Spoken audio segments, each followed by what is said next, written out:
Yeah, I mean, there was plenty of people in the beginning that were like, don't box, don't do this, don't do that. How are you going to do it? Almost like challenging me, And I feel like even when I'm going to be world champion, because I'm going to be world champion soon, just having that mindset and like that chip on my shoulder is just always going to have me training like, are you questioning me, motherfucker? Like, what's up? Like I'm a prove to you like that you were wrong.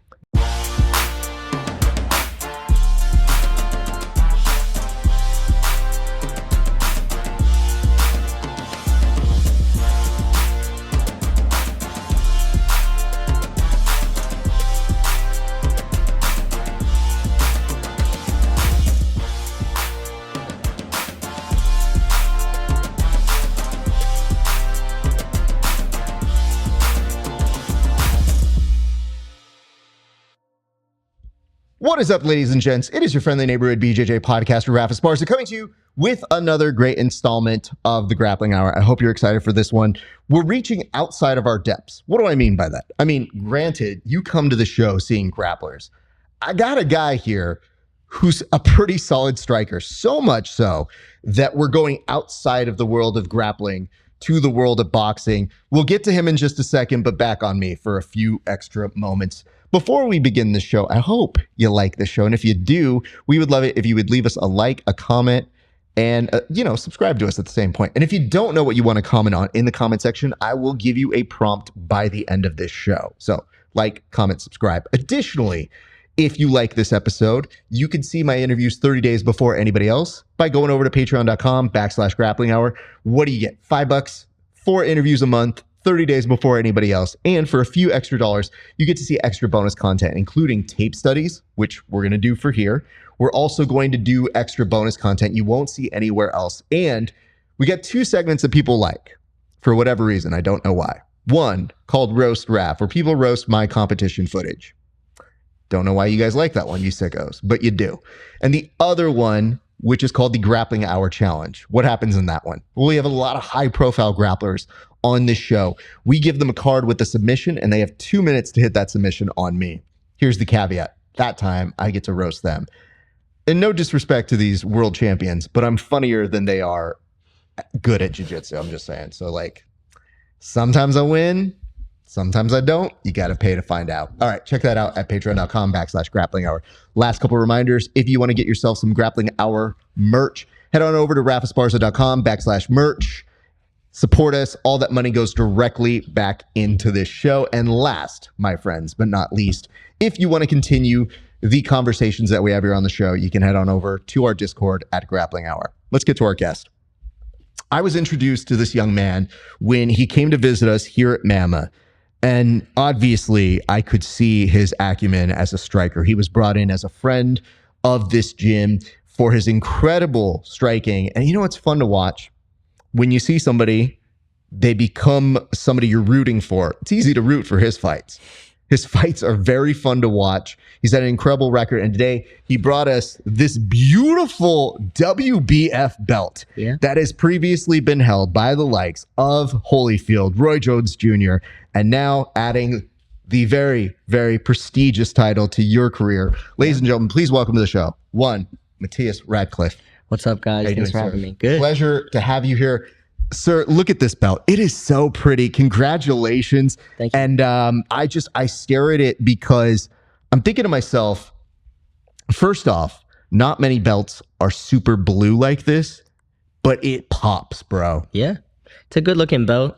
And yeah, I'm just grateful for the opportunity to be able to fight for it. You know what I mean? It's been a long time coming, and it's the first of many. You know what I mean? Yeah, for sure. What's really great is, so here's what I should explain. We normally do rolling here with the guest. Now, I offered to, but my man's got bigger plans than just doing this. But the reason I didn't harp on it is, one of the times you came here, I was like, hey, would you like to roll? And you said yes. Yeah. And I have to tell you, that to me stuck out in such a respectful way, because I'm like, this is a dude who's coming to learn. And it's not me being like, I want to fuck this guy up. It's always me being a student and a teacher and saying what can I help you with? How can we learn this thing? You know what it was? It's just there's always, I've been boxing my whole life, right? Since I was 12 years old. I'm 26 now. So I had over 100 amateur fights, blah, blah, blah, blah. And the whole thing in boxing is just like, oh, like boxers will fuck up MMA fighters, you know? For sure. So I was like, you know, I'm coming in this MMA gym. I'm training my buddy, helping him get ready and striking for one of his fights. And yeah, when you asked me to roll, I was like, fuck it, let's do it. You know what I mean? But some people won't do that. Some people, if they are good at their discipline, they won't go to the other discipline. And I expect that. But for me, I was like, dude, and I had this theory, which is I saw how your fights go. I've seen your clips and I saw your hands. And I was like, so he's already athletic and good. But to me, it was just like, when I ask people and I invite them to come roll, it's not a let's beat them up mission. It's a let's see what they do. Yeah. Like, I want to see where your skills are. And I was right. Super fast, really fun.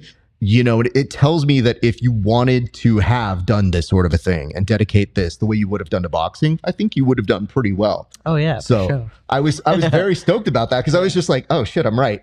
But it was so cool, so fun. And all I could remember at the end of it was your attitude was great. Mm-hmm. You had the right kind of mentality where I look for in students who I work with here. And I just thought, all right, this is a dude who I'm going to be rooting for, like, from here on out. So every fight you're winning, I was like, yo, that looks great, man. Appreciate it, man. I really appreciate it, yeah. So, of course, then this happens. And we've been thinking about doing some kind of interview, but I was like, dude, this is such a momentous occasion. I would love to mark it. And you're busy, I'm busy. But I was so glad we're able to mark this down here. What did winning this belt mean to you, sir? I mean, to be honest with you, I've just been dreaming about this for so long. And yeah, people could say, yeah, it's his first belt as a professional WBF title. It's not like a mainstream title, this and that, but this puts me in the door to get to those titles. Yeah. You know what I mean? Like, I'm only 10-0 with 7 knockouts. There's not really much prospects getting a belt at 10-0. You know, they're getting their first belt at 15-0, 16-0, 17-0. So, I mean, you know, it's a great accomplishment. And like I said before, I'm just grateful for the opportunity. And yeah. See, it's very weird because you mentioned 10-0. Yeah. But anybody who's watched you knows you've got some amateurs on your side. Yeah. What was your amateur record, sir, for people who do not know? I was 91-12. So I had about 103 fights. I was never stopped or anything like that. You know, there were always razor thin decisions, you know, that some were controversial and some were just, you know, very good learning lessons that I had to take in the beginning of my career. You know, I started my amateur career kind of late. You know, fighters can start fighting in the amateurs at 8 years old. I started training at 12 years old. That summer of being 12, that fall, just 3 months later, I turned 13 and I had my first amateur fight at 13 years old. And after 4 amateur fights, there's a novice division and an open class division. So a novice division is 10 fights and below. And after you get 10 fights, so 10 fights, you could fight somebody with 500 fights. You're not in that novice bracket division anymore. So I had 4 fights, and the coach that I was with at the time kind of forged my book, and I just fought open after 4 fights. So, you know, within my first year of competing, I won a gold medal in Russia, in Nadim, Siberia. I won the bronze medal in the Junior Olympics. Junior Olympics is the age bracket 15 to 16. So at that age bracket, it's one of the most prestige tournaments you could make it to. You have to go through district. You have to go through regional. And I fought the number 2 kid ranked in the country at regionals to get to the nationals. And then I fought people that I had 10 times more experience than me. I only had 9 fights going into the Junior Olympics. And, you know, I'm fighting guys with 100, 110 fights, and I'm whooping their ass. You know what I mean? So it's so wild to me that you say you started late because I didn't start jiu-jitsu till I was 30. So to me, I'm like, oh, I know for sure I started late, all things comparatively. But you're telling me like, yo, if you're not by 8, it's over, dude. Because to me, I'm thinking to myself like, dude, I have been around boxers. My family is more of a boxing family. Okay. I was the odd duck out. And it didn't hit me at first, but I've ingested and forgotten more fights in boxing than a lot of these kids because I go, oh, right. When they start mentioning things, I go, oh, yeah, I saw that one. Oh, God, I forgot about it. Or like I remember going, my family at the time, because Mexican, they were like, De La Hoya at the time was our guy. So they actually took me, if I remember correctly, sorry, Theos, I thought they took me to Trinidad and De La Hoya. And I cannot tell you how wild it was for an experience for me as a kid not knowing I would end up covering fights, becoming friends with a lot of fighters. So I have this backdrop of, I didn't think at the time boxing would find its way into my life, but boxing right into college, I would go out there. I was interested in the science of it, not in the competition of it. Because I was like, you recognize very quickly, I don't have the hands like these people have hands, but I love learning about it and I love hearing how you guys operate and what it is. So for me, it was kind of wild that eventually when I realized, oh no, I really like MMA, it's because you could put it all together. Yeah. What attracted you to boxing when you were a young child? So growing up, I literally played every sport that you could think of. I grew up with the older brother who's 2 years older than me, constantly wrestling and roughhousing with the neighborhood kids, tackle football, just anything you could think of. Water polo, swimming. I was a competitive swimmer, played soccer, t-ball, whatever, whenever, very athletic. And then I was just like, you know what? By 11 years old, I already realized that, like, you know, I'm running 4 to 6 miles a day. I'm putting my feet under my grandpa's couch and doing 1,000 sit-ups a day. You know, I'm doing my pull-ups, push-ups, dips. I'm doing all this extra work, you know, and everybody else on my team is kind of like just your normal 11, 12-year-old. And I'm just like, I'm not your average 11, 12-year-old, you know? So I kind of wanted to go into like a single person sport, not a team sport, you know? And that's why I went to swimming. And then swimming, I was just like, you know what? This is getting boring. It's not for me. I need something more, you know? And that's when I kept bugging my dad. I was like, yo, you know, ask your buddy. His name's Mikey Simon. He used to be a kickboxer. I was like, ask your buddy if I could go with him to the gym. And I started going to the gym with them. And that whole summer, I was just doing Muay Thai. And I thought I would enjoy it because of soccer, kicking, I'm athletic, like you said, fast, all this good stuff. But every time I would spar, do a little technical sparring with like some of his buddies. Again, I'm 12 turning 13. I'm a little kid. You know, I'd be boxing them up pretty good. And then, you know, they would obviously be bigger or whatever, but I would just use straight boxing. And then eventually, you know, summer ended and my buddy stopped. I couldn't go to the gym in the mornings anymore.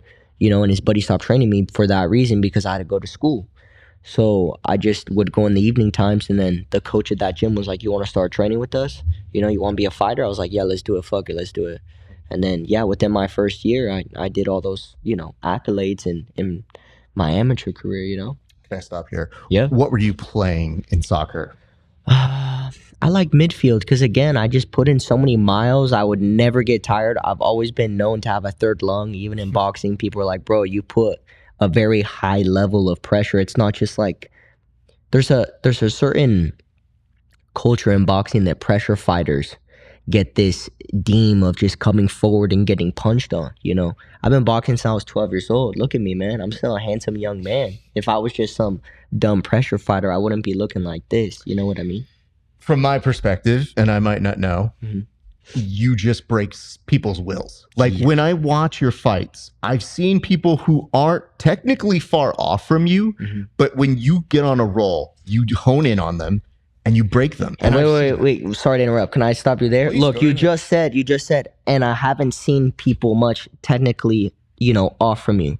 That says a big thing about my young professional career, because that's another thing in the culture of boxing. You see guys you see these prospects blow these other fighters out of the waters that they're fighting because they're building their record. I'm still building my record. However, I've never been matched easily in my young professional career. My pro debut was against a fighter who was 1-0 with 1 knockout, an undefeated fighter.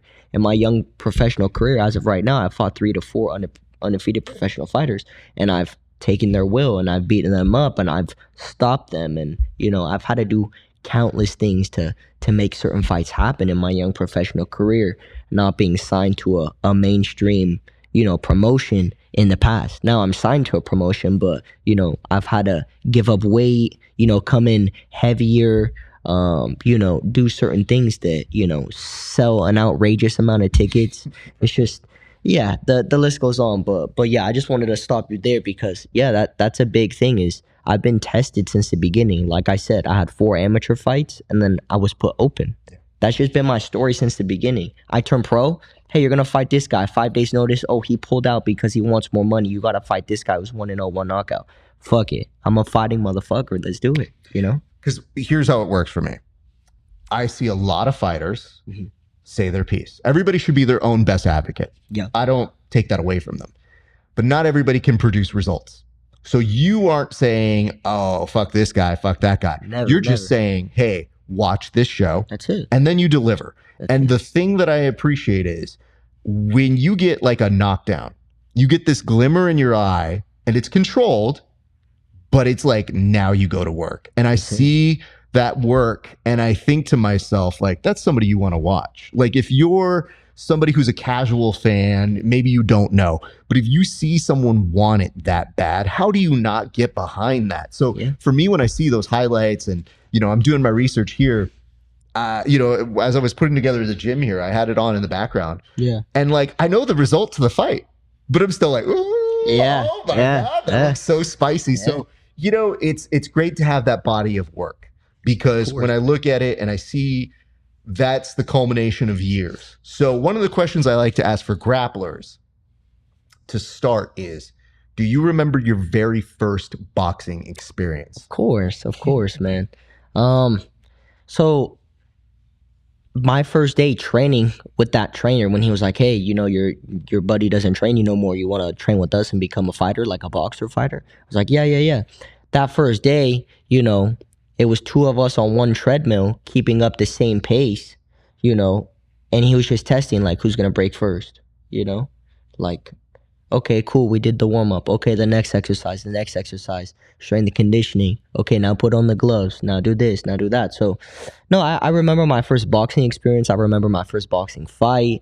I mean, I still have all my amateur books, you know what I mean? So, you mean like the programs, if you would, like that they have? Or what do you mean by books? So amateur books, as an amateur fighter, you know, you go into this website, useboxing.com, and you fill out this, you know, information, and then at one of the local shows that you could go to, you could go to a tournament, but for your first fight, you're going to go to a local show. So you go to this local show and you weigh in, and before you weigh in, you get your book made by one of the officials, and those books are given to the officials every time you step into a ring. So they could put winner, loss, decision points, vice versa. So I have all my fights, you know, recorded on, I have 2.5, 3 different books.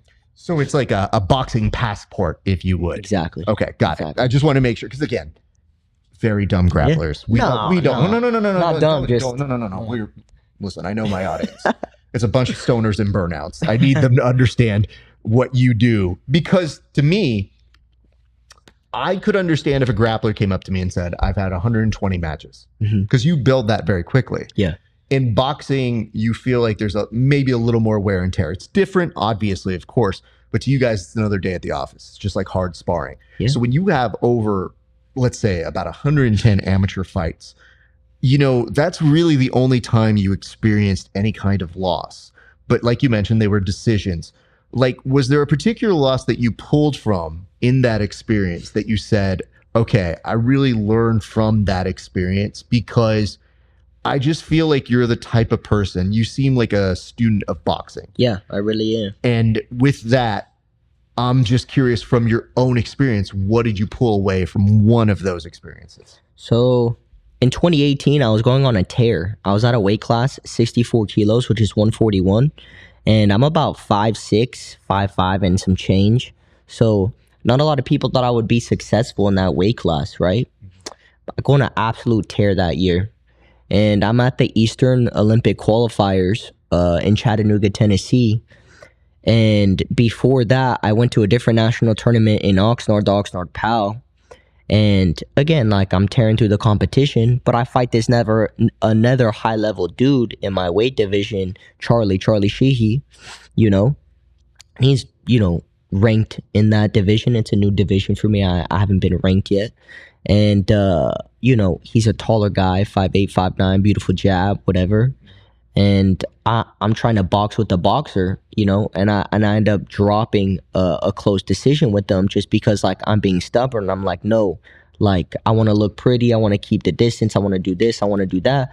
When necessarily, you know, yeah, maybe I could have got a decision, being a little bit more active, this and that. But it was a lesson for me, like, hey, don't be stubborn. Like, your corner is telling you, like, it's good to have that belief in yourself. You need to have that belief in yourself. No, I'm up. No, I'm up. But like, it's also like, you got to listen to your corner and be like, no, like, bro, like, you're not going to win that jab battle with them. You know what I mean? Like, get up underneath them, get up underneath that jab, start at the body, end upstairs, and like, just keep going to work.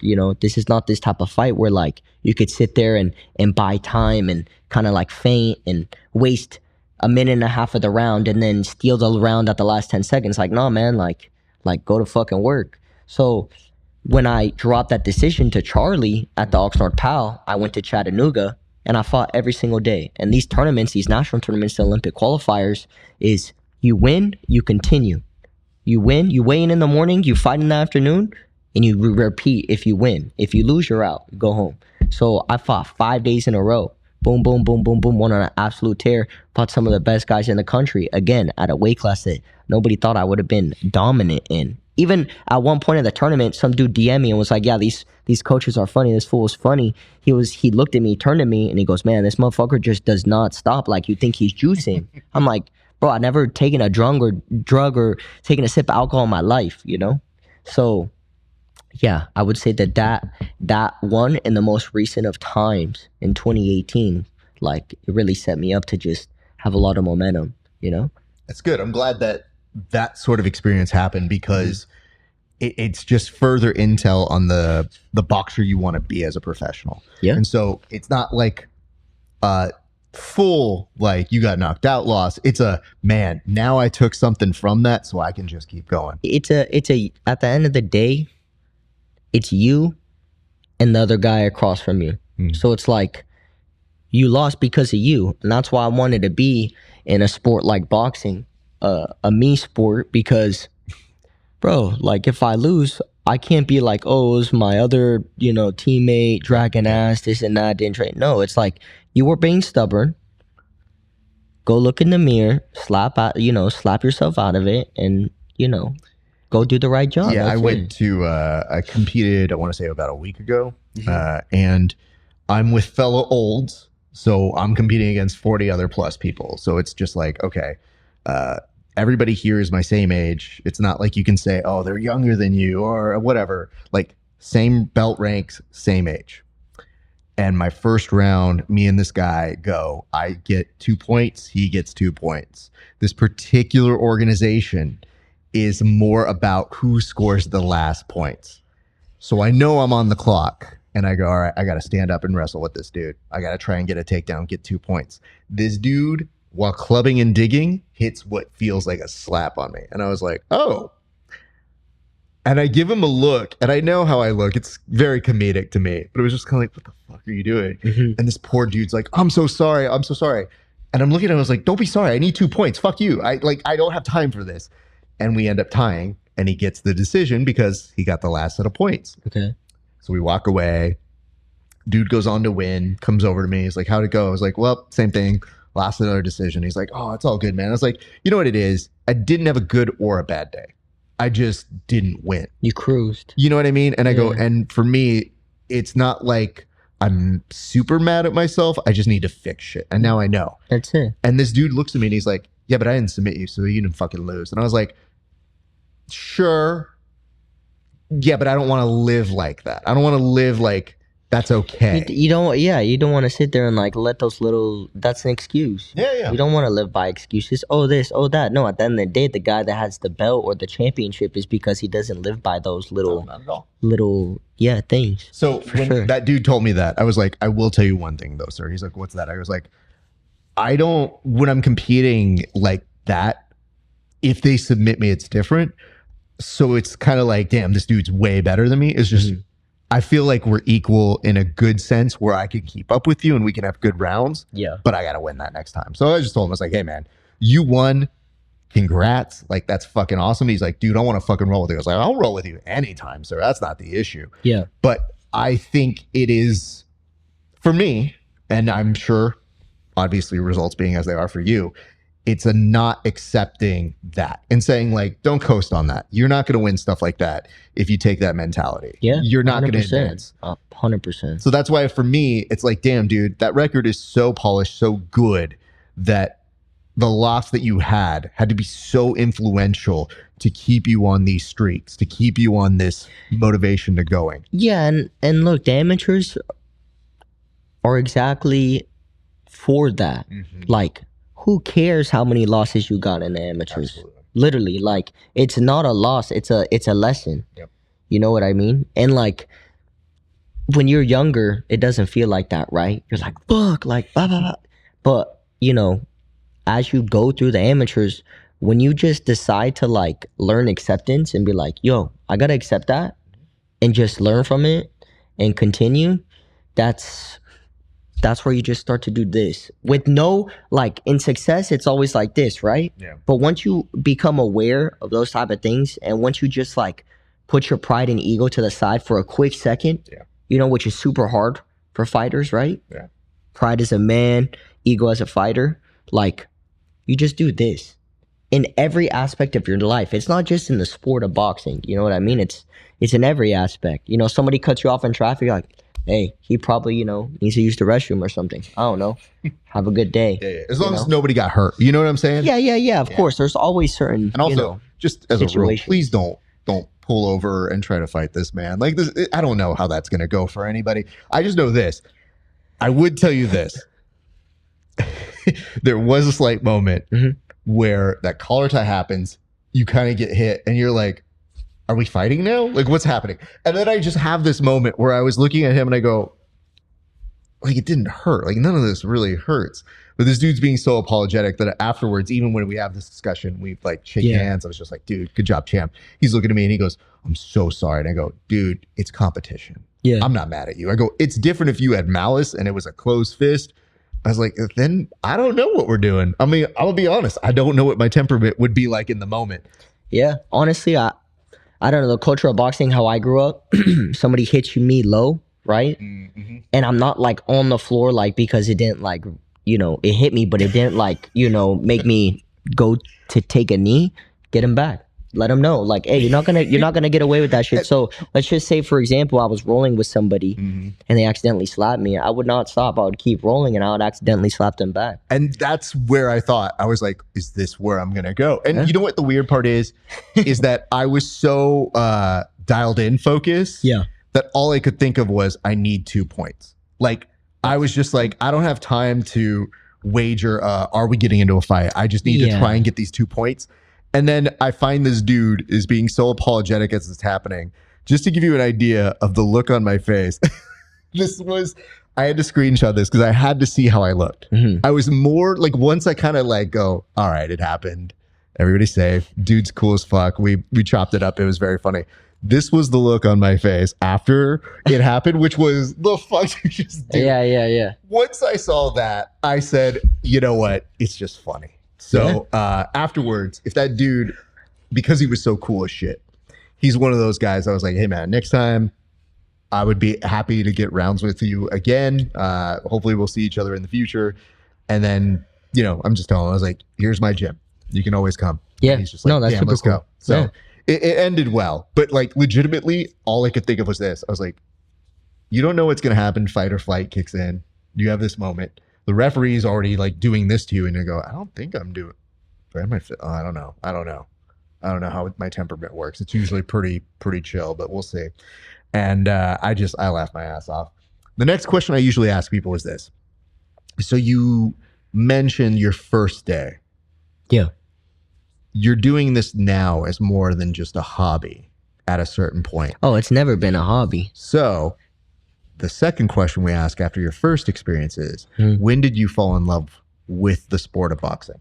Man, I fell in love with it from the first second that I stepped into that gym, just training with my dad's buddy. You know, I just didn't know how to, again, being 12 years old, turning 13, I just wasn't as of aware as I am now, obviously being older with, you know, what I really want to put my energy into. I was just there, you know, like, okay, I'm really digging this. But then, you know, everything happens the way it's supposed to, right? So, if I didn't start there, I maybe would have never, got into boxing, If I never would have started Muay Thai with my dad's buddy, I would have never got linked up with whoever I got linked up with, and then, started from there into boxing. So, yeah, it's just all happening the way it's supposed to, you know what I mean? But, yeah. So what is like the first boxing fight that you remember absorbing? Like, what is one of the first ones that spoke to you that you maybe either absorbed as you were watching it, but then started like going like, oh, I got to watch more of these. I got to study this fighter.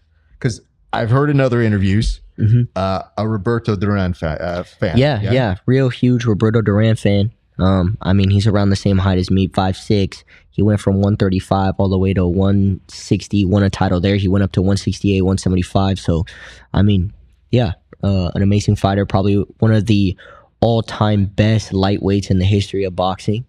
And, yeah. But I didn't start off just watching that, you know what I mean? When I first started boxing, it was more of just like seeing stuff in the gym and seeing these older guys and just being like, yeah, I want to be like these older guys, you know what I mean? They're so calm and relaxed and sparring, and I was still like all tense and like, oh shit, this is like a real fight. When like in reality, it's just like, as you get older and more experienced, it's not that way, right? Yeah.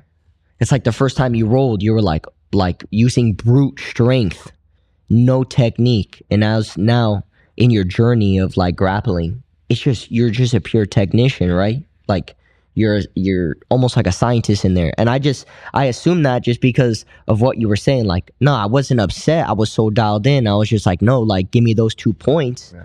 Time is ticking, It's when 30 seconds, like the first day you were rolling, if that would have happened within the first 2 months, you would have slapped the dude, slammed him, and who knows, for sure. And I mean, listen, dude, I like to think I have the best temperament in the world. I'm usually very even keel, good sense of humor. And nobody knows what it's like to get like that, because you feel like, oh man, is this a disrespectful slap? And then you're thinking like, this dude's pretty strong. Okay. So definitely could have used a little bit of your hands there. But I also think I would have been like a proportional response. Like you take it that next level, you're not doing proportional. But for you, I think to myself, like, I've seen the way you've talked about other fighters on other shows. And it shows me that you kind of had this approach of you get interested in something, you spend time absorbing it, living in that world. So like for me, there's always a thing of like, let's say this. One of the first grapplers I was watching was the homie Gary Tonin. So I actually interviewed him really before I started studying him. And he's top tier. It's like him and Gordon, amazing grapplers in our world. But interviewing him made me realize like, I was always fascinated by his explosiveness, his high IQ in grappling, but then I started breaking it down bit by bit. And that, I think, made some of my grappling better, even though I couldn't emulate the athleticism. I understood it. So for you, where were you starting to study boxing and then starting to say like, oh, this science makes sense to me? Like now I'm not just some dude going out there and spazzing out or trying to do that. Like where were you starting to up that level? Probably like by my third amateur fight, because there was this tournament, the Desert Showdown in Palm Springs, and I just fought 2 days there, 2 days out of like the 3-4 days of the tournament. It was my first tournament. I was still in the novice division, I did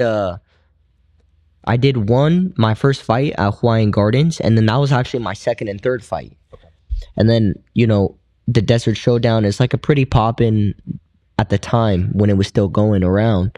Because it's not up anymore. But when it was still happening, it was a pretty poppin' tournament. A lot of good competition there. It's on a national tournament. It's like a state type of level tournament, but everybody would pull up. It was a good summer tournament, and I fought some good competition. I fought in the finals a hometown Palm Springs kid, and just learning how to channel those feelings and emotions while you're inside the ring, and turning that ice cold adrenaline feeling into a positive energy source while you're inside the ring. I would say about my third fight.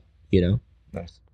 Okay, you mentioned all of this international competition. This is fascinating to me because this is the stuff that you watch as a kid in movies.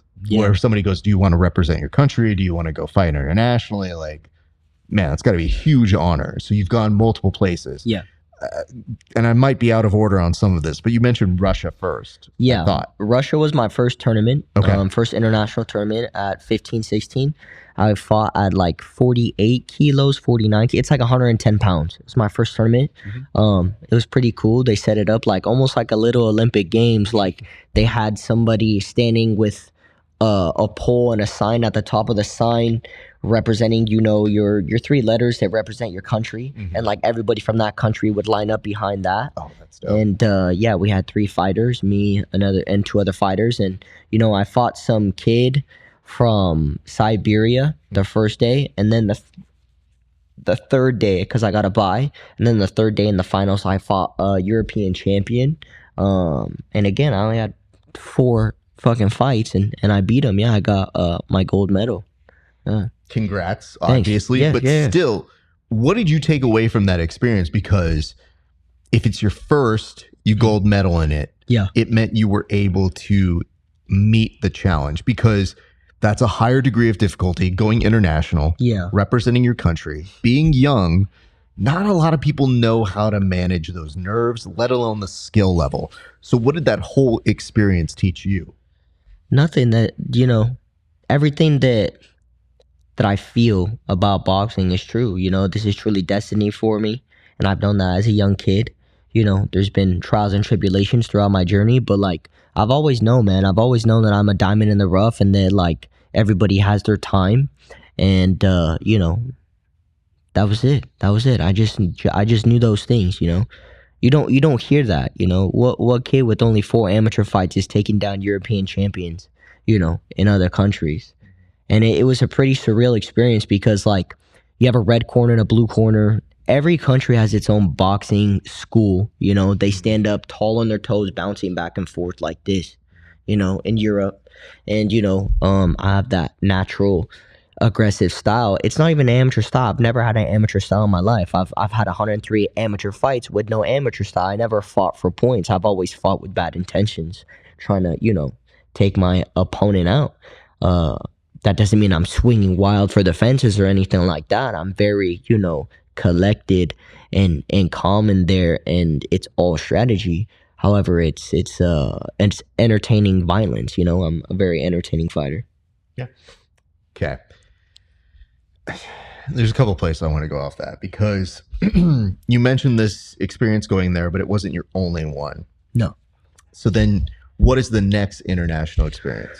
It went Russia, 15, 16 years old, and then this wasn't a tournament. It was just an opportunity where me and a group of other kids in different age brackets and weight classes went to England. We went to Blackpool, England, and it was just a USA versus England matchup. So there was 5 fighters from There's 5 fighters from the USA competing against 5 fighters from England, and we went to Blackpool and we fought in a nightclub. And yeah, it was a really cool experience. That was my first main event. I've been the main event on so many cards as a professional, but that was truly my first main event. And there's probably about like 350 people in attendance. You know, maybe that fight is still on YouTube, maybe that's not, but you know, I didn't put up the best performance, but you know, even after the fight, I dropped a very close decision. You know, like I said, I didn't fight, you know, the best performance, but I took that as a learning experience. And after that fight, again, I went on a crazy tear. I feel like those are the type of fights when you lose a crazy razor thin decision. It's just like, it's a wake up call to you. Like, hey, bro, like, stop thinking that your shit don't stink. Like, get your ass back in the gym and get in that mode. You know what I mean? So I kind of feel like that. But even saying that, like, people would hit me up after that competition, like, hey, good shit, like, good job, like, you know, you won, good job. And I'm just like, no, you didn't watch the decision. Like, I didn't get the win. They're like, what the fuck? I didn't have to watch a decision. Like, I felt that you had won. But again, like, those type of things, like, when people tell me that, it actually pisses me off, to be honest with you. Because I'm like, no, I didn't get the decision. Like, I obviously didn't do enough. Even though it could have been super controversial, I still felt that I won. Guess what? There's still work to be done. Unfortunately, in the culture of boxing, you know, it's who you know, not what you know. So there's no more work to be done, right? I have to be one of those guys who knows the guy. You get me? I have to be one of those guys that knows the guy to get me those race or close decisions. Yeah. To be that guy that they want to invest in their time and their money and their shit. So not only is there plenty of work to be done inside the gym to be the best boxer you could possibly be, you have to remember that this is the fight game. You know, it's a shark eat shark business. And you have to be marketable. You have to be sellable. You have to be entertaining. You have to be able to talk correctly. You have to be able to know how to promote yourself, you know. Now look at this. Oh, how many social media followers do you have? Who gives a fuck, you know? But it's a thing. It's a thing now. It's currency. You know? It's a current thing. It doesn't mean it's good. It's just, it is part of the game. No, there could be ass fighters. For sure. And what I mean by ass fighter, they're dog shit. Yeah. Dog shit. They cannot fight. But they have such a following and they make such good money for these businessmen in boxing. Remember, they never went to business school. They're not real businessmen. It's just something that's tossed around in the boxing culture. For sure. Businessmen, aka scumbags, right? Yeah. Okay. So there's these businessmen in boxing and they're just like, damn, that fool's gonna make us money. You know, let's hype him up. Let's hype him up. As a commentator for me, it is very nerve-wracking when I see somebody who I know may not be up to snuff.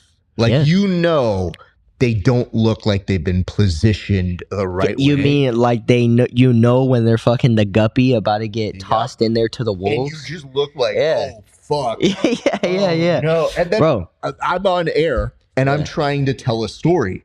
And, you know, I commentate for Sparstar, which is an amateur promotion. Yeah. So you're seeing people at the beginning of the journey. And I have a few philosophies about that. The first is don't be dicks to people online if they're amateurs. Like, I get it. If they're pros, that's fine. These kids don't know what the fuck they're doing half the time. So I'm like, hey, we're going to try our best to say very, not too nice things, but appropriate things. Like, hey, that takedown was good.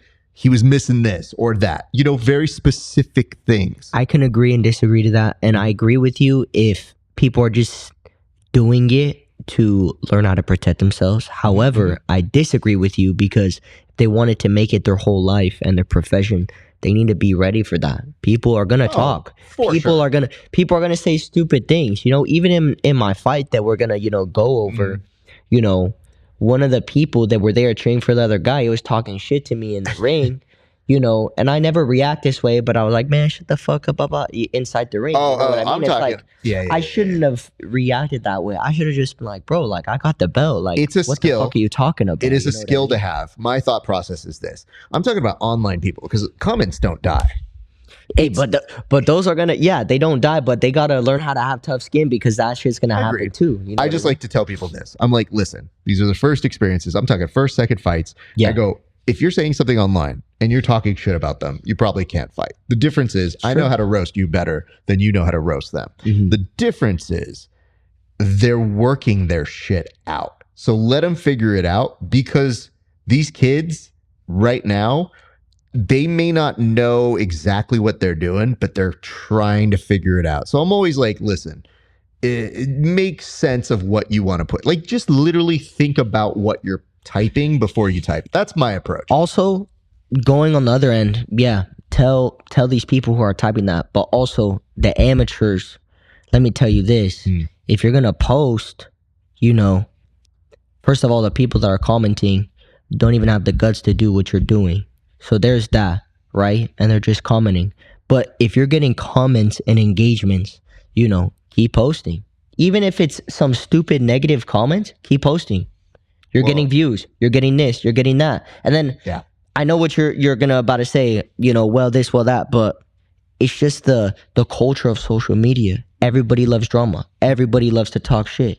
Everybody wants to be a hot commodity. Everybody wants to be in the spotlight. So it's just like, there's a very small thing of this, of positivity online. And there's a very big of this, of talking shit and trolling online. So for sure, you know, find your niche, whatever, but don't let that discourage you. If people are talking, let them talk. Let them talk, but just keep doing you. You know what I mean? Even if it's the beginning stages. Here's the best part though. It's usually a warning to them that I'm reading the comments and I'm going to put them on air. Oh. So it's my way of saying, if I think your shit's out of pocket, I'm talking shit about you. And then guess what? The nice part is the fighters themselves, when they come to interview with me, they'll literally say like, hey man, I saw you said that one thing. And I was like, what did I say? And they go, you were talking shit to somebody who was talking shit to me. And I was like, it's just not appropriate. And I go, and it's different because what they're doing is they're giving you engagement. That's a tool for you. So I want you to know what that's coming. But what they don't realize is they're giving our show engagement too. And so they become part of the show. Yeah. So really, they think they're being funny. I'm being funnier than them. If anybody's ever worked comedy and you have a heckler, 9 out of 10 times, the person with the microphone has the last word. So I'm like, they can say whatever they want. The difference is our show looks very specific. If you have a commentator who's both doing play-by-play and saying in between rounds, when we can't hear what they're saying to their corners all the time, or something's happening, you need to make stuff up and make something entertaining so people are listening. So when you're sitting there and you're going like, well, it looks like right now they're probably telling me he wants to go for another takedown. But meanwhile, Andy is saying that takedown was shit. Andy, that is specific, sir. Where did you wrestle from, Andy? I just want to know.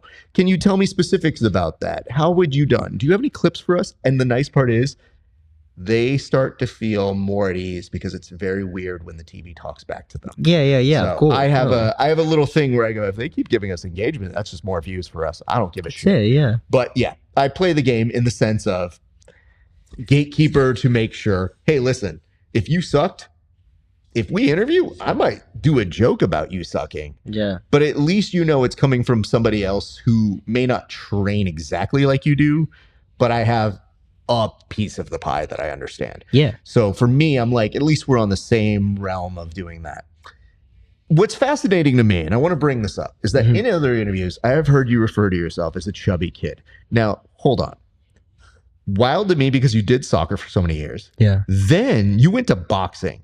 So how long were you chubby? Because to me, that seemed like it was a short window doing any kind of athletics. Yeah, it was a short window. So yeah, I was put into soccer at a very, very young age. Probably as soon as I could start to walk, you know. And then, yeah, there was just this small time period in my life, you know, my family and I, you know, some trials and tribulations, moving here and there. And I don't know, I just kind of like got into the whole playing video games, staying at home. My brother asked me if I want to go on a bike ride with, you know, my cousin, me saying no. Or, you know, going to like little water parks, you know, here and there, and me saying no during summer. And yeah, I just kind of got a little chubby from like 10 years old to like that year, from like 10 years old to like 11 and a half. And then, yeah, just getting bullied a little bit, some tough love. I just got into my own routine, you know, at a very young age, 11 and a half, 12, turning 12, just, like I was saying, putting my feet under my grandpa's couch and doing sit-ups. I got up to doing 1,000, like 68 sit-ups, putting my feet on the couch, just putting on my little iPod Nano. You remember those iPod Nanos? And I would do it for 48 minutes. Then I would do my push-ups, pull-ups, dips. My grandpa found this old metal King's chair, you know, the piece of equipment with the pull-up bar, the dip frame. You know, you could do the abs with your knees. And he had me sand it, and I painted it the color I wanted, and just started working out on that and putting in miles. And like that whole summer, I was working out hard like that 5 days a week. I started eating healthy. And yeah, I trimmed down. And once I like got into my whole own routine, that's when I started playing soccer again and being competitive in sports and just, you know, but I was always roughhousing. I was always, you know, fucking around, just being your normal like kid, you know. I was a hyperactive kid. I you know, even through my chubby phases, you know. It's just funny. What do your brothers think about you boxing now? Because they were the people you were roughhousing with. Well, I have one older brother and one younger sister, but my older brother and my cousins and just the kids in the neighborhood or whoever, like, you know, my brother always knew that, like, this isn't like about him. He just knew that like I wouldn't let any other kid fuck with me. You know, I was short and chubby. When I was in 6th grade, he was in 8th grade, you know. He even set up a fight, you know. Me and this kid got into it, and he knew that kid. The kid was in 7th grade. He was in 8th. I was in 6th. And like, he was like, hey, you said you were gonna fuck him up after school. You better do it. You know, you better not be that type of guy that fucking says he's gonna do something and doesn't do it. So I went into a parking lot, and the kid was with his girlfriend at the time. I just boom, decked him, drop him. I was about to like get on top of him and start stalking him. His girl kicks me off of him, and they like just get up and they dip. Wow. And like, yeah, my brother just knew that like that was my attitude. I'm never a confrontational person. I'm always respectful. But immediately when somebody says like any sort of disrespect, or you know, it's just fuck you. Like I'm gonna kill you. Yeah, you know what I mean? Does this make your brother your first promoter?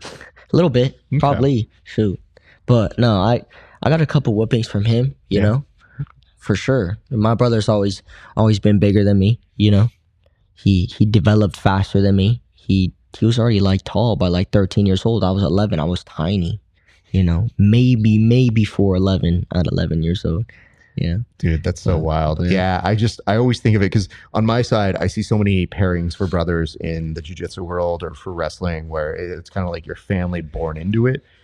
And for me, I have two older sisters, so not really athletic with them, but they're definitely very supportive, very great. So my brothers became the people I was training with or doing sports with. And one of the guys who ended up being one of my best friends was the best athlete in school. And it literally, you know, I was a $140, God, in high school. And I was like, dude, I can't put on weight. Like I was playing soccer and it was just like, that's what I'm doing. I'm 14-year-old, like running as fast as I can.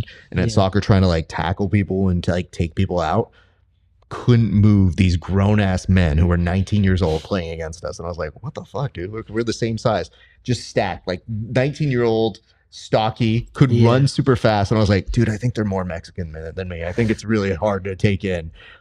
And when I realized that, I was like, okay, I just realized for my size, I'm fast. I just need to learn other things to do. Yeah. So when you started mentioning, you were like, yeah, he was a little chubby, all this. I was like, I don't think for long, bro. Because plus and minus of being about 5'6".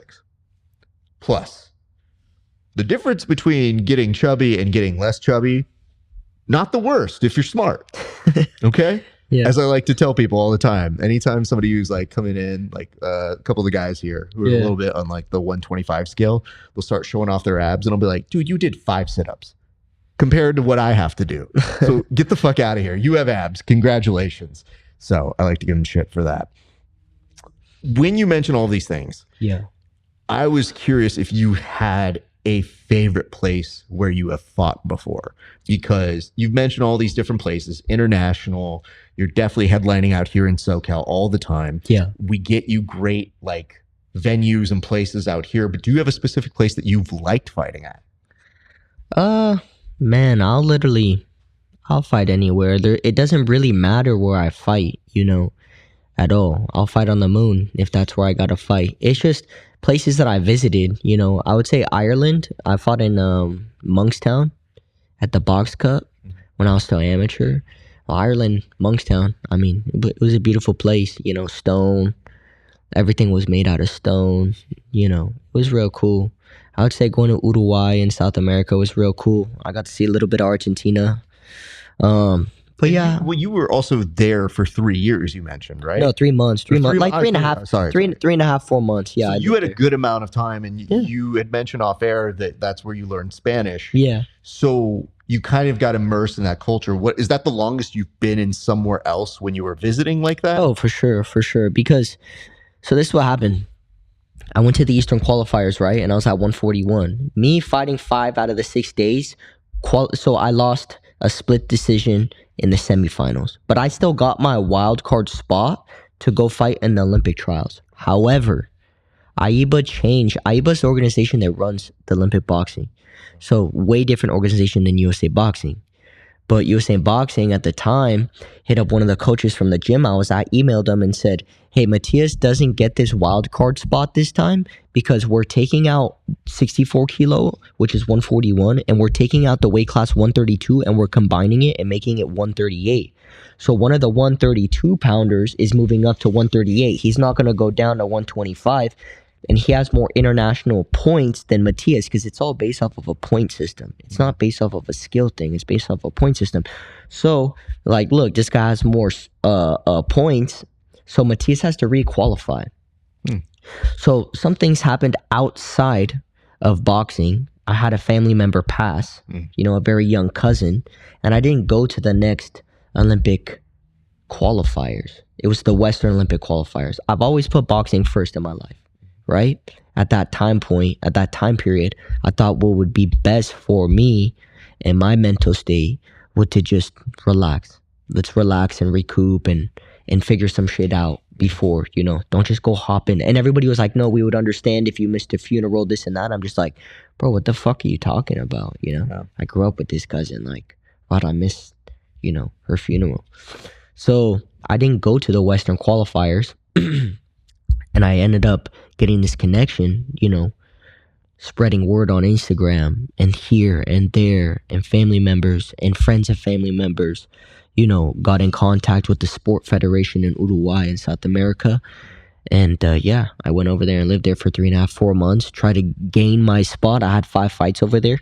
Tried to gain my spot for the pre-Olympics to go qualify for the Olympic Games. It didn't work out due to paperwork and little other things. And when I came back, due to so many political things in amateur boxing, I was over it. I was like, nah, I'm turning pro. They're like, bro, there's one more. There's this last chance qualifying in Oxnard. You should go. I'm like, guys, you guys don't understand. Like, I'm done with this amateur boxing bullshit. USA Boxing is, it wasn't USA Boxing's fault, but amateur boxing has just done me dirty so many times, And like I said, things always happen the way that they're supposed to happen, And I just feel like if I would have stayed amateur for a little bit longer, I was 21. I had just turned 21 at the end of my whole journey in Uruguay. I was just like, bro, like, how much longer do I need to fucking stay amateur, There's people out there turning pro at 17. They took headgear out of the amateurs at that time. It's like, why am I going to get punched in the head for free? Start building my career, get a couple investors to, build in the first 5 to 10 fights of my professional career, and we'll go from there. And I had my pro debut 10 days before the COVID shutdowns, February 29th, 2020. And I knock out this undefeated 1-0-1 knockout fighter, and everything's going good. I'm getting calls, I'm getting this, I'm getting that. Boom, COVID happens, 2-year pause on everything. There's no fights happening even for signed fighters, let alone unsigned fighters. And I just started that whole hustle trying to find a fight for me during COVID was just a fucking nightmare, man. And, but hey, everything happens the way it's supposed to, I'm very educated on the way that a lot of this boxing business and strategy goes, and I'm at where I'm at for a reason. You know what I mean? So, yeah. Okay. I mean, it definitely nobody. I don't think there's a single person that's like, yay, COVID. But having said that, for the combat sports world, it was if you're not the UFC or a major organization, it is a very difficult ecosystem when you are on the come up. And you get this great momentum turning pro. You obviously had politics, which, by the way, means you're a true boxer. So you had to deal with that. But when that's coming up, fighters, boxers, grapplers, whatever it is, they think of time of cost. Like, that is you're not, I wouldn't even know or say that you're at your athletic prime. Not yet, almost.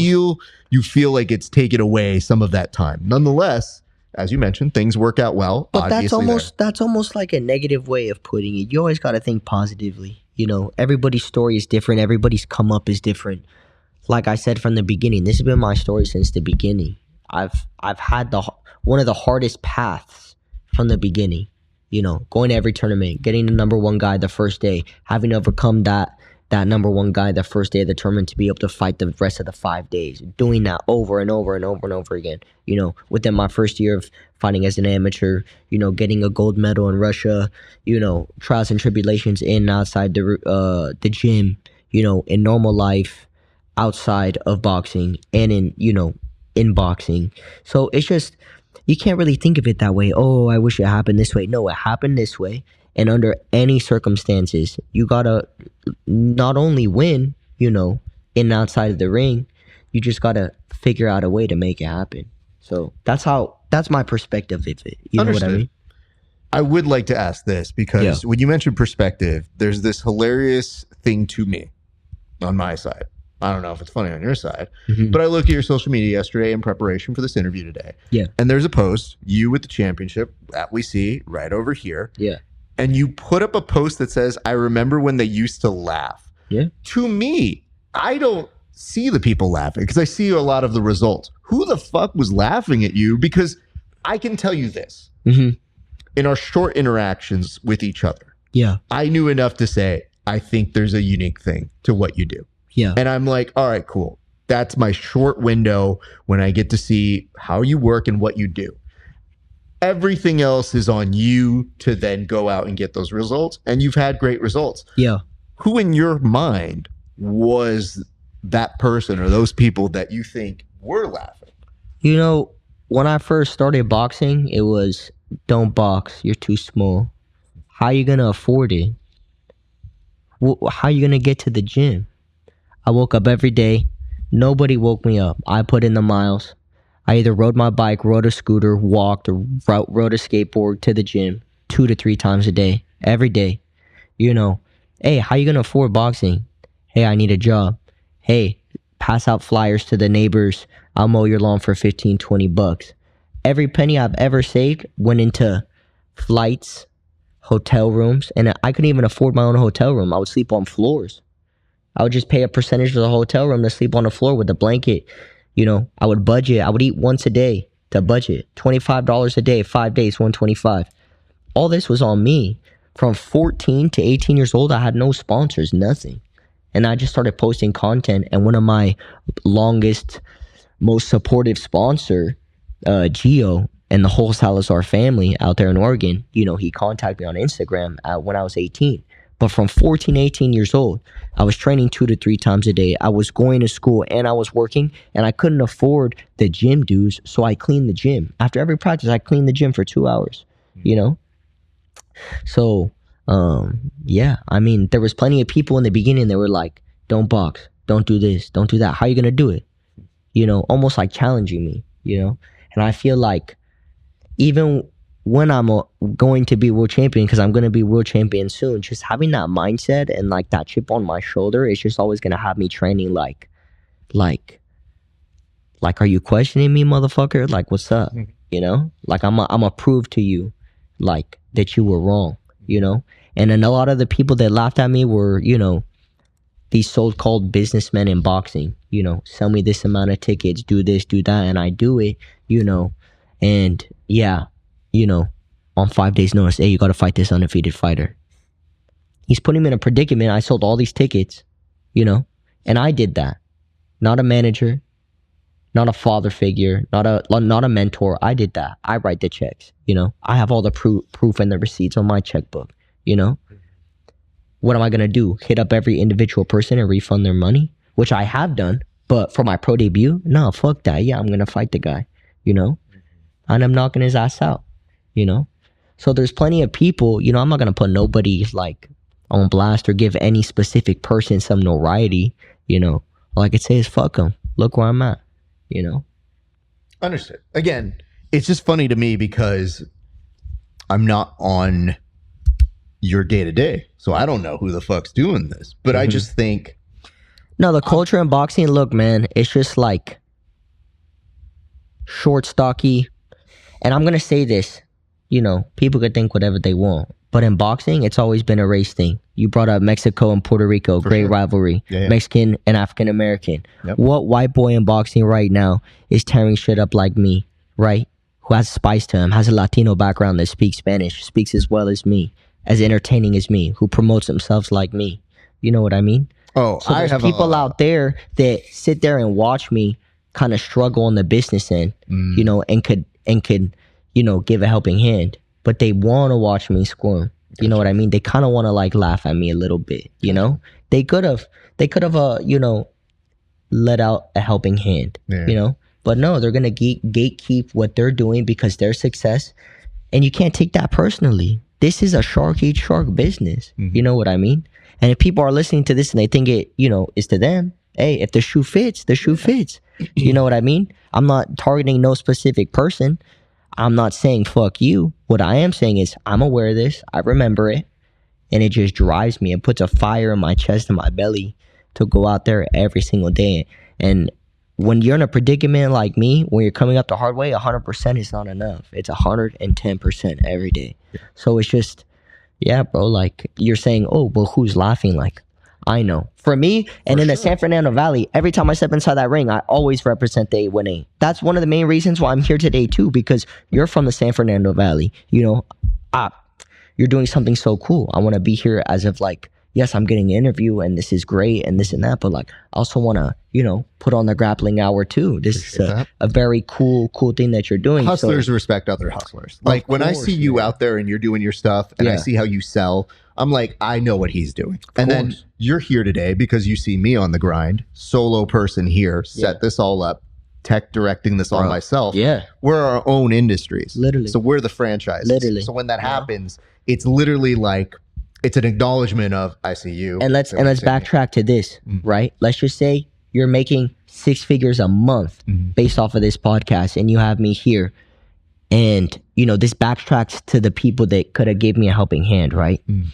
Let's just say that, you know, you could help me put me on and this and that and blah, blah, blah. But like, it's an inconvenience to what you're doing right now. I can't take that personally. I can't be like, oh, but you could help me. But it's like, bro, like at this point in time period, like I'm just not, because it's going to be an inconvenience to me. And I've hustled and worked my ass off to get to this point. So I'm going to kind of gatekeep what I'm doing. And maybe later down the line, I'll fuck with you. Yeah. But at the end of the day, it's like, I'll remember that, right?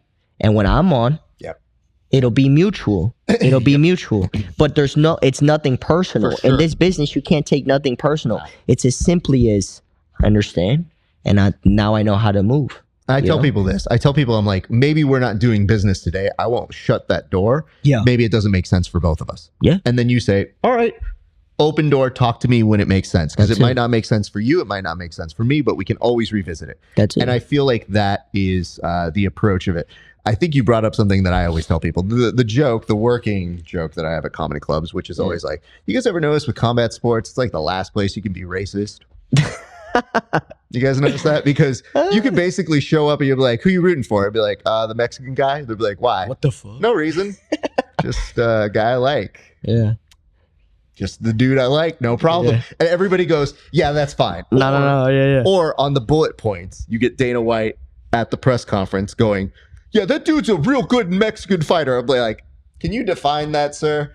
You know, I mean, he takes good punishment, gets in there really, really good. And I'm like, bro, the best thing you can ever do, whenever they were doing like UFC Noche and they're promoting it, it's a big Mexican themed event. I was like, it looks spectacular. They spent so much money. They got reimbursed. It was so good. But then they were doing these visuals that like popped. And they won an Emmy for these visuals at the Sphere. I was so happy to see it.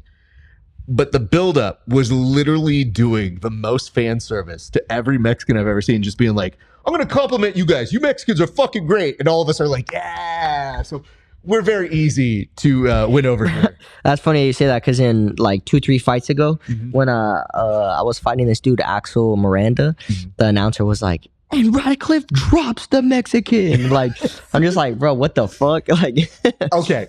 And like the commentator was Mexican. Like, he's Latino. He's Mexican. I have to tell you this. So. It's like the one vestige in this PC world. You get your own race. I can do jokes about Mexicans. Literally, at WrestleMania, they have a Mexican character played by a guy named Chad Gable, an all-American dude. He puts on a mask. He calls himself Grande Americano. It's a comedy bit, right? So I'm sitting there watching in my seats. I yell out after he cheats. I go, oh, he cheated. He's really Mexican. And this very sweet Mexican woman, maybe 3 chairs away from me, goes, that's not true. And I'm like, oh, no, ma'am. Like, no, we're both on the same page. It's just, this is the only joke I can do. Yeah, it's a joke. I can't do jokes about black people or Puerto Ricans. Kind of. It depends. It depends on how brown they are. But then I just tell her, I'm like, that's what we do. The next day, the woman sees me. We have 2-day seats. We're sitting right next to each other again. She has some food out. She has some little chips. And she's like, do you want some chips? And I was like, oh, we're cool. Okay. Ma'am, you're very sweet. And the best part is I'm going with 2 of my homies.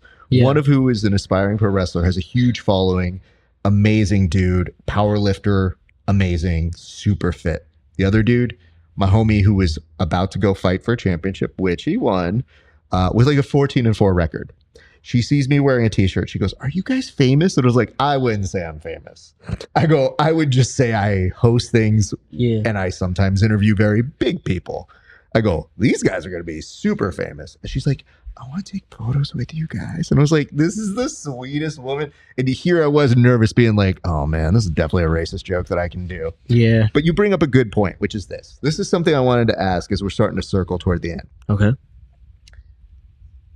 I've mentioned off air that I do commentary for MMA. I do commentary for grappling. I'm an executive producer for shows specific to grappling. Yeah. That have combat elements with them as well. I've always been curious in your brain, because you think so much as a fighter. I don't know if I'll ever get asked to do a boxing commentary gig. What to you makes a good boxing commentator? Just not to be biased. I mean, if you have a fighter on a promotion and you are sitting there commentating under that promotion, and you see that your fighter that you're commentating who signed under the promotion is beating up on a guy who shouldn't even be in the ring with, and you're just like, oh my gosh, this guy's amazing, this and that. It's like, okay, we could see that, bro. There's obviously a different level in skill. And let's just go the other way around. Let's just say the guy that he's in there with is starting to put it on him. Mm-hmm. And then you're still like, wow, this guy's defense is so good. It's like, but he's getting punched on, you know? Yeah. And it's just like, it's not that way. So I would just say, just say how it is, you know? Whether you're on a script because you're getting paid by the promotion or not, you know? So that's all I had to say about commentating, and try to be as educated as possible. That's, you know, what I mean? Tough part.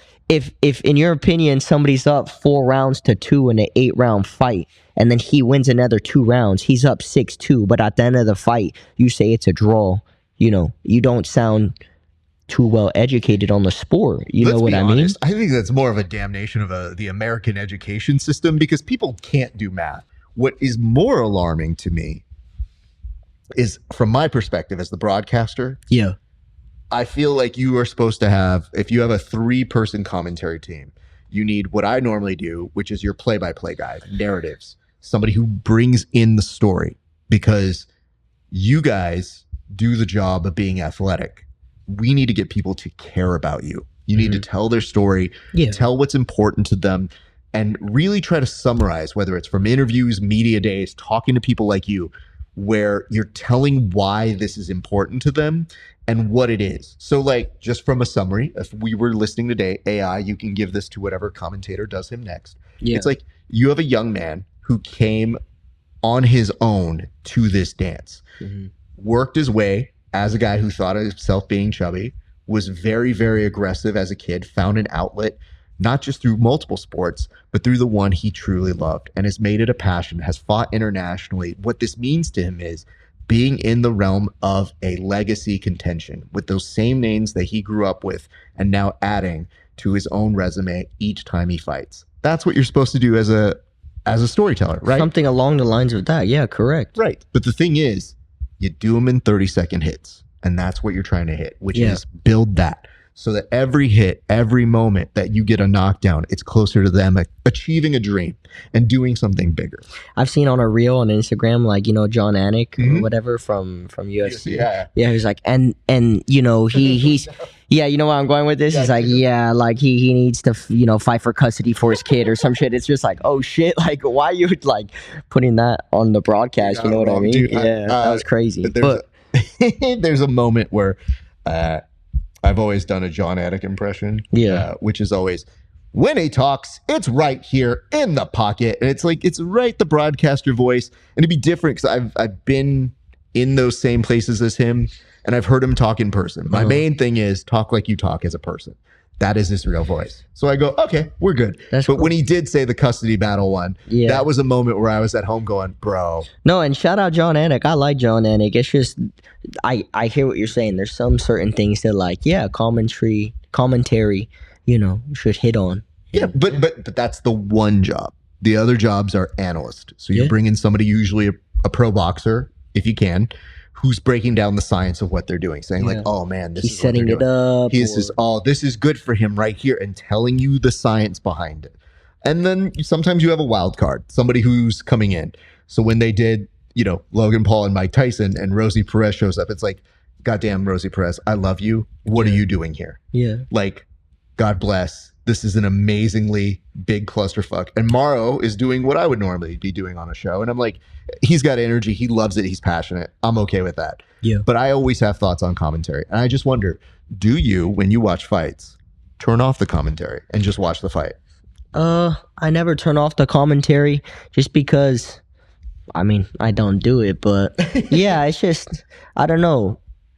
I feel like commentary really leans the public eye in the fight, and they could be saying something that's not really the case. Sure. And then, there's some people that really know the sport that they're watching, and there's some people that really don't know the sport, and they're more of a casual fan watching it for entertainment.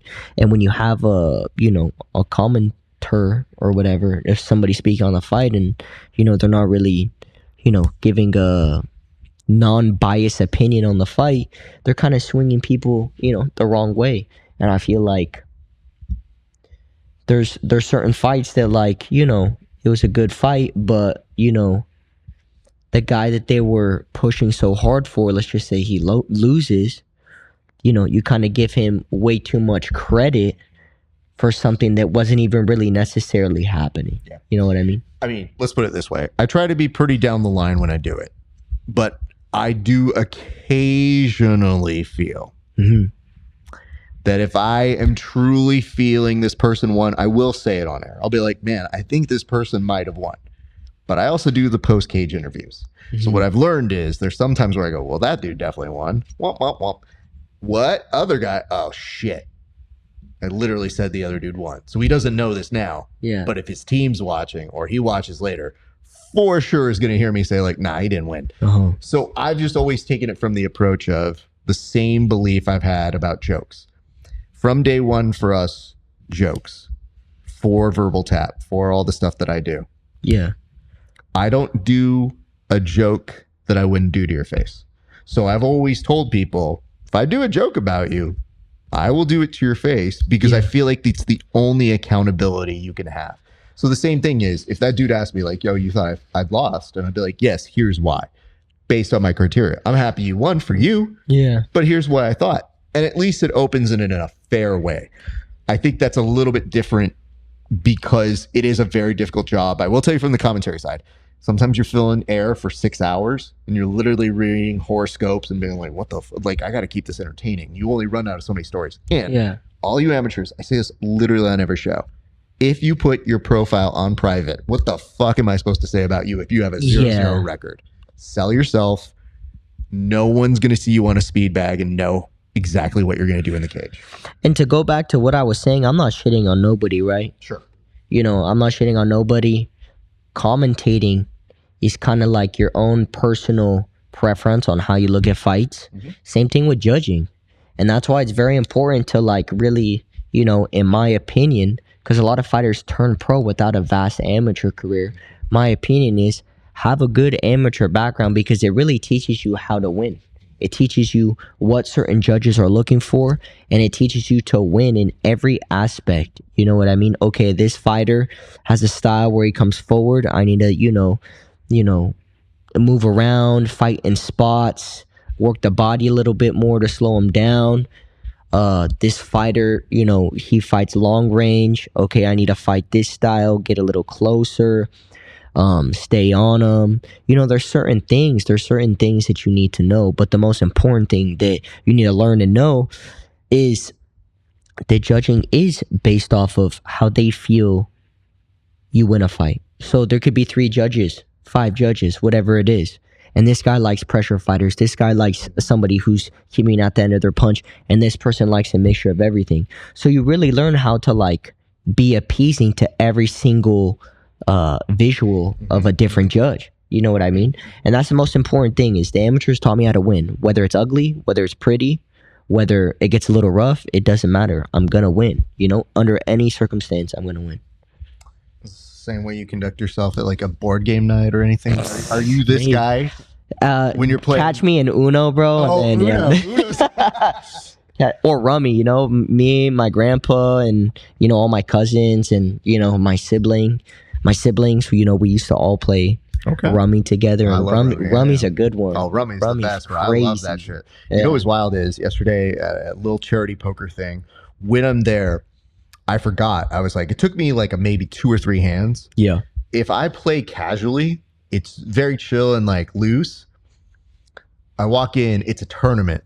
So everybody is like going aggressive. And I go, all right, I'm not playing with the boys. And then I got at a table where I didn't know anybody. So I'm just like, okay. So meanwhile, I'm like short stacked for a little while. And they're like, hey, man, you're almost out. And I was like, oh, I'm better than you. But like, just give me a minute. By the end of the night, they're out. They're looking at me. They're like, you're still here? And I'm like, yeah. Still better than you, bud. I don't know how to tell you this. So I was in a space where I go, man, sometimes they will pull it out of you, where I'm just like, oh, I'm here just to support a good cause. And then someone starts being like, yo, you short stack. And I was like, we could square up. I'm okay going competitive. I was being very nice and friendly. Yeah. So it is always funny to see everybody's competitive skills come in and out. Yeah. Sir, with this is obviously a great marker of progress. But what is next? Where are we going next? What is next in line for you? I believe my next fight is August 2nd. It'll be here in the SoCal. I haven't got any other information other than that. My team and promotion, DMG Boxing. Shout out to DMG Boxing, SoCal promotion. They're doing big things. Shout out to them. David Mitchery, Real Corta, Cody, Justin, Dorian, just the whole team at DMG, man. Shout out to them.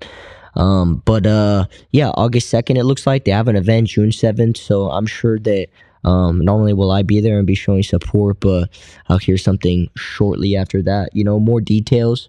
And we'll go from there. Will it be for another belt? Will the opponent be a bigger name? We'll see, TBD. But what I can say is whenever I get inside that ring, it's always exciting. It's either me, pushing my opponent back and beating him up the whole fight, keeping him on the ropes, or just landing my combos or knocking his ass out. So, whenever you're at a fight of mine, it's, you're always on your toes, you don't blink, and you get your money's worth. You know what I mean? I would attest to that. Literally every time I see a new clip going up, I get very excited. And the best part is I just go like, yo, I saw a clip from the same fight. And I just think like, oh, I thought I saw this before. And I'm like, no, it's a different round. Oh, damn, dude. But I would tell people, like, I feel like, obviously, we like to support the homies here.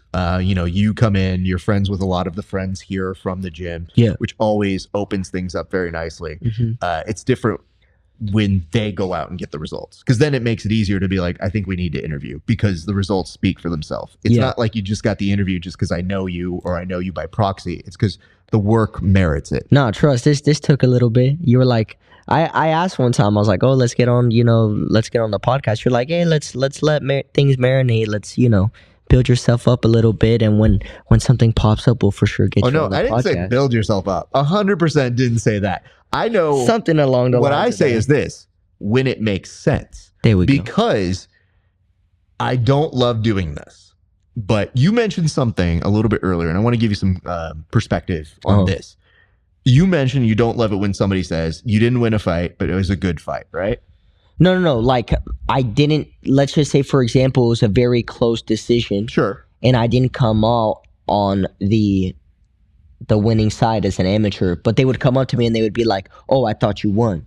It's like, that shit fucking pissing me off. That because I understand. You get me? It's like, no, I actually didn't, because, for whatever reason, he got the nod. Is it because it's not what you know, it's who you know? Maybe. Is it because I need to work on this? Yes. Yeah, it's a mixture of everything. So there's just more work to do. I need to accept that. Yep. I can't be stubborn, and I just need to go ahead and work on those things. I like to pull fighters aside sometimes. Yeah. Literally after their fight. Mm-hmm. Let's say I'm in the cage and I know one of the guys.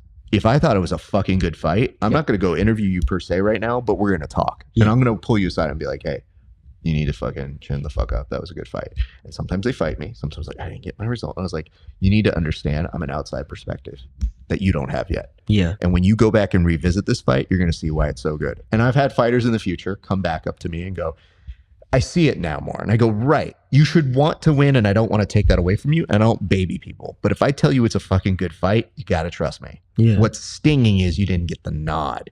And that part sucks. Yeah. But having said that, when I've seen your work and I've seen what you've been doing, it's just like, damn, dude, that dude's off on the corner just going after it and doing what he wants to do. And that not only is admirable, but it's fun to watch when I see the highlights. So when I saw hand raised, I saw you putting it out there to that army that you've got. I looked over. The MR Army. I said, that man deserves his flowers, his props. So I definitely wanted to bring you on. Oh, yeah, of course. Thanks for having me. Of course. Here's how we're going to close it up. That is your camera right there, sir. What I want you to do, look at that camera, give shout outs to anybody you want, take care of your sponsors, and tell people where they can find you next, sir. Yeah, just shout out to all my sponsors. We got Santos Labor Force, Casa de Cardos. We got Wingman, SC shirts and hoodies. Wait, did you say Wingman? What is that? Yeah, Wingman. It's a wing shop out there in Oregon. Yo, yeah, you have really good. Wait, did I tell you this before? Did you put up wings? Because I don't know, maybe somebody else got a wing sponsor, and I was like, where the fuck do you get off getting a wing sponsor? That sounds like the best sponsor. No, I need to go up there and visit Gio and his whole family. They're just like truly angels in my life, man. Like when they came to my life, it was just like wow. Like, but anyways, we got Sean at Top Chef 818. We got Sean Espinosa at SC Shirts and Hoodies. Sesh. We have House of Needles, Lambert Torres, Tattoo Shop. That's all my ink. And yeah, that should be all 6 of them. You know what I mean? We got 6 sponsors. Shit, if you see this and you're interested in sponsoring a young up-and-coming, undefeated prospect, 10-0, 7 knockouts, simply DM me on Instagram at Mathias, Mathias Boxer, Mathias Boxer. And yeah, we'll get it cooking, And you're over at Hustle Striking as well, right? I train people out of Hustle Striking. I have a few clientele that I go ahead and train throughout the week. And yeah, if you want to get some sessions with me, simply DM me. Hopefully our schedules work out and we could get something going. And the gym that I train out of right now is Showtime. And right there on Venona and Balboa. Yeah, shout out to my coach Lino. Shout out to my promotion, DMG Boxing. Shout out to everybody who I already shouted out on DMG Boxing, the whole team. And, it's us versus everybody. You know what I mean? That's what's up. Well, August 2nd, keep a lookout for him. Very excited to see the results. Sir, I'm going to clean this up here and tell the people where to find us. But congratulations to you, man. And anytime you want to come back, obviously the store, I'm sure is open to you. But anytime you want grappling rounds, you're more than welcome here. I will help shape up that part of you. But we need you to win titles first. So we're going to do that first. Thank you very much for coming. Ladies and gents, thank you so much for watching. This has been another great installment of the Grappling Hour. Let me just say this to you. If you are watching right now, in the comment section, tell me your favorite boxing match of all time. I'm curious to know because everybody's got a different one.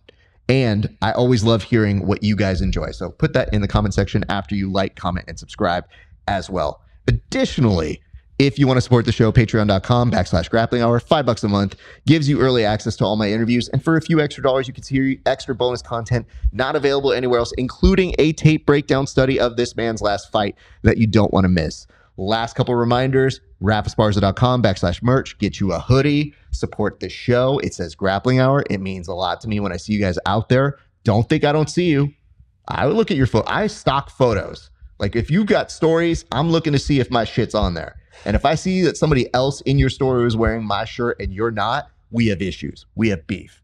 Additionally, you can also follow us on the Discord at Grappling Hour if you want to continue the conversations we have here on the show. Ladies and gents, that's going to do it for us here at the Grappling Hour. Thank you so much for watching. It's been a great day for grappling. We'll see you back on the mats.